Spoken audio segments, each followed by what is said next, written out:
রান্নাঘরে করছে কি রান্না বান্না হচ্ছে? যে রান্না করছে সেই আবার বলছে ভাবা যায়। কি তুলছো কি এটা? তুলতে আমি এসেছি, তুলছি বলতে দেখো আজকে তো রবিবার, রবিবার মানে সানডে মানেই চিকেন ডে। এটা আর বলা নতুন করে কিছু না, প্রত্যেকটা ভিডিও দেখতেই পাও। কিন্তু চিকেনের যে মানে হচ্ছে চিকেন কষাটা, ওই কষাটা তুলে রাখতে হবে। মানে সবাই আমরা বড়রা অতটা মাংসটা পছন্দ করি, কিন্তু আমরা ছোটরা একটু মাংস পছন্দ করি। ঝোল হয়ে গেলে আমরা খাবো না, আমরা এই কষাটা খাবো। ওই জন্য কষাগুলো তুলে রেখে দিচ্ছি।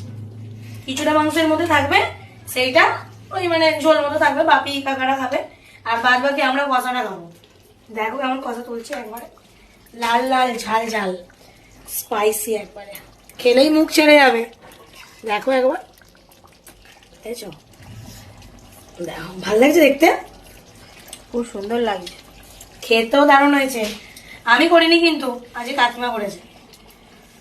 মাংস হলে বেশিরভাগটা কাকিমাই করে, আমি করি না, খুব কম। যাই হোক, মাংস হয়েছে, তার সাথে কি হয়েছে আজকে দেখাবো। আর শুধু মাংসটাই থাক নাকি? না দেখিয়ে দাও, শুধু আচ্ছা। মাংস দিয়ে কি ভাত খাওয়া তা হবে? ঠিক, চলো দেখাই, আসো। কিছু সেরকম হয়নি, মাংস থাকলে আমরা কিছু খাই না। এরকম এখানে গরম গরম ভাত এই সবই নেমেছে, আর তার সাথে এখানে আছে এই যে কুমড়োটা চচ্চড়ি। আর এই প্রেসারে যদি বলো কি আছে, আরে দেখাচ্ছি, এই যে গোপু স্যুপ হয়েছে। গোপু সোনার স্যুপের কালার খুব সুন্দর হয়েছে। ওই এমনি নর্মাল ঝোল, ও তো ঝালটা খেতে পারবে না, স্পাইসিও খেতে পারবে না, ওই নর্মাল ঝোল। তো কেমন লাগলো সবাই অবশ্যই কমেন্টে